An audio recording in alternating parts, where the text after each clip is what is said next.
Hey everyone, today we're going to be making a Kali Live Bootable USB, which means you're going to be able to plug this flash drive into almost any computer and boot into Kali Linux. Now for those who don't know, Kali Linux is a Linux operating system designed for penetration testing and ethical hacking, and it's a very powerful tool to have in your arsenal, so please use it responsibly. Now we're going to need a few things for this project: a USB of 8 gigs or more, a Kali Linux ISO, and a copy of the Rufus Bootable USB tool. Now I'm going to provide download links in the description below, so let's get started. Now first we're going to want to go to where we have Rufus installed. We're going to want to go ahead and open that up. And we're going to go ahead and select our drive. And then we're going to select the image that we've downloaded for Kali Linux. And all we have to do from there is hit start. You want to write it as an ISO image. And yes, you know that it's going to be destroyed or overwritten. And now we play the waiting game. Don't worry about any windows that pop up. It's just your computer reading the new drive, which has not been completed yet. Just exit out of those windows. Now we play the waiting game.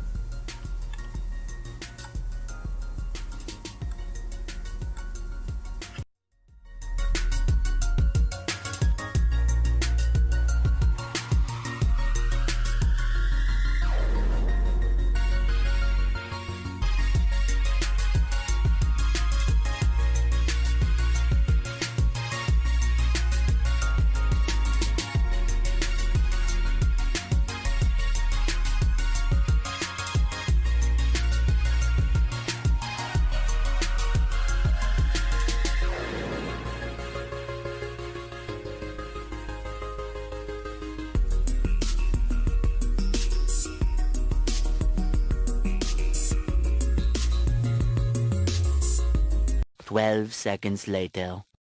Alright, so it looks like we're done. All we have to do now is reboot the computer and then boot into the drive. So we now have our Kali Live USB, but it almost seems a little too easy. I feel like we could make it faster, stronger. And that's exactly what we're about to do. See, I have this 128 gig flash drive, and no matter what I do, rewrite the partition tables, repartition the drive, Windows just will not recognize it as a drive. And so we're going to do what hackers have been doing since Steve Wozniak was a kid hanging out in his garage with his friends. We're going to take a useless thing and we're going to make it a useful thing. We're going to use this Kali Bootable USB to make a better Kali USB. We're going to make a Kali USB with encryption and persistence. So stay tuned, and we'll get right to it after a word from our sponsors. What do you mean we don't have any sponsors? I never called anyone. Seriously? So, the easiest way to do this is going to be to take our resources from our download folder and go ahead and copy them and go to our local disk. Create a new folder called Kali and paste our resources in there. It's going to make it easier to get to the files once we boot into our Linux Live USB.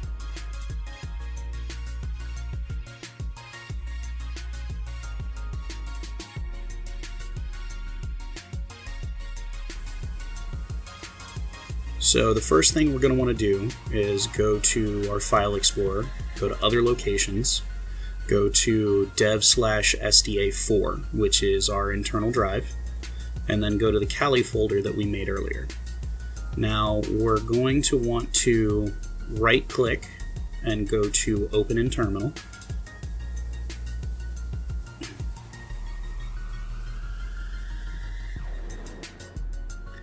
And we're going to want to open our instructions that I made, and I'm going to include this in the description below, that way you guys can follow along.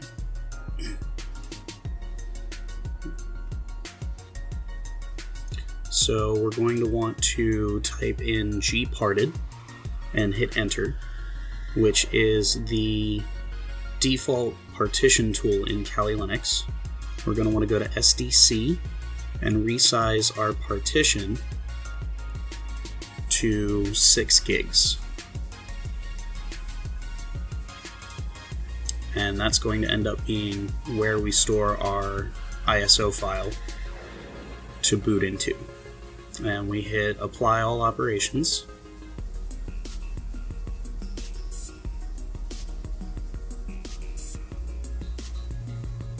And one of my biggest issues with the tutorials you find online is that everybody always says that, you know, it might be SDA, it might be SDB, it might be SDC.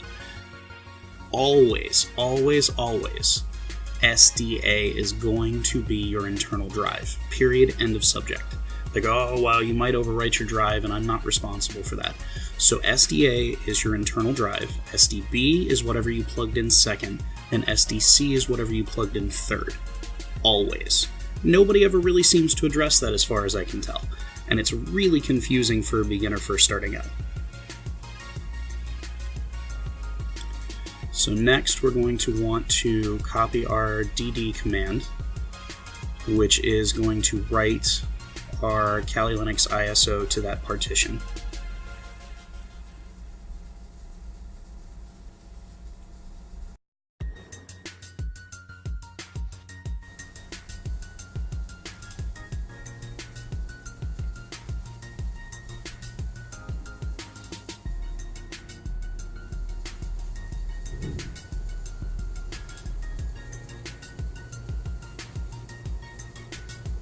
Then we're going to copy our next command.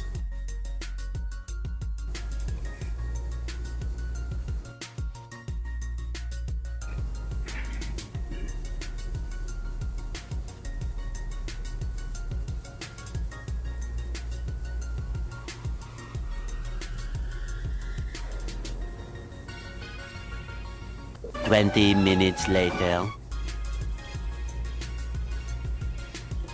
Alright, so now that that's done, we're going to paste our next command in and hit enter. Then we're going to get our next command for parted.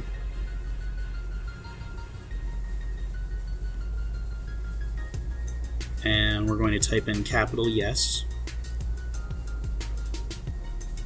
And then we're going to go back to gparted. And we're going to make 2 separate partitions. Back to SDC. And we're going to make one, and we're going to make it half the size of the total unallocated space. We're going to make that one ext4. And then we're going to label it as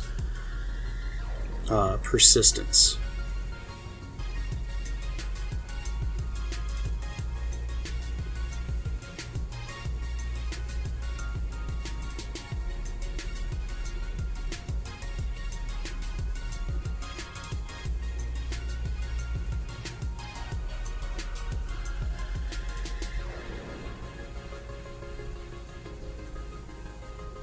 And then click add.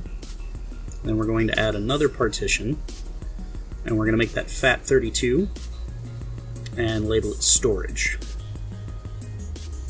Now the reason we're doing 2 is one is actually going to be for our encrypted persistent drive, and the other one is actually going to be a partition so that we can plug this into any computer if we want to grab some files and analyze them later, and we don't have to actually boot into Kali to get those files. They're just going to, it's just going to show up as a regular FAT32 drive, and we just click on that drive and move whatever files we want over, and then when we boot into Kali Linux, it's going to give us access to that FAT32 drive.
Alright, now we're going to go to our crypt setup command, which is actually going to set up our persistent drive as an encrypted drive. And you want to type capital YES and then enter your passphrase. Now it's going to ask you to enter your password again. And it's going to tell you that SD3 is going to be wiped, which is fine. Then we put in our Lux open command because we're using Lux encryption. Go ahead and enter your password.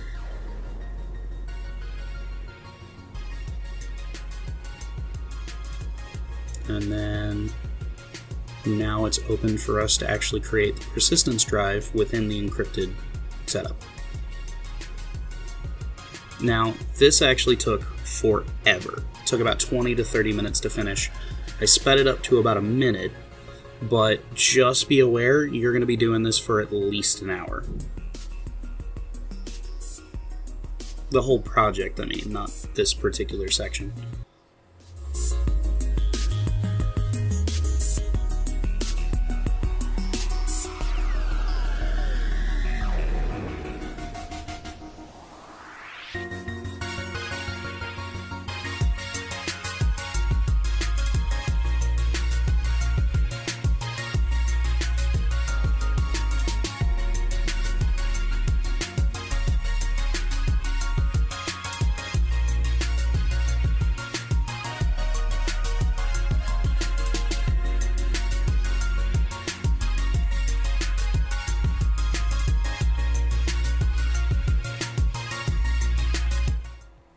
One eternity later.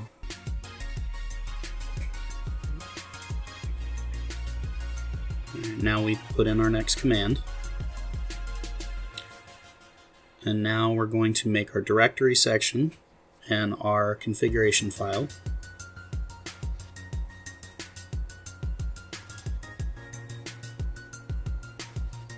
And you don't really want to worry about what these commands do at this particular stage. If you've never used Linux before, quite honestly, getting to know the system, this is a little bit more of an advanced thing to do, but the problem is this is one of the first steps for most people, and the first step is pretty advanced. Most people that do this as a first step do not recognize the commands they're putting in. So don't worry about it if it kind of looks like gibberish to you. You'll learn what these commands do as you get used to the Linux file system.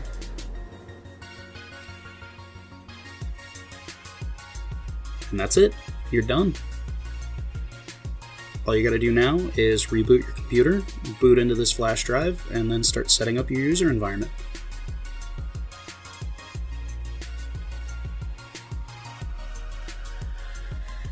So listen, if you liked that, please like, comment, subscribe, and share my channel. It helps me grow, and it helps me deliver you better content. And I'll see you guys in the next video.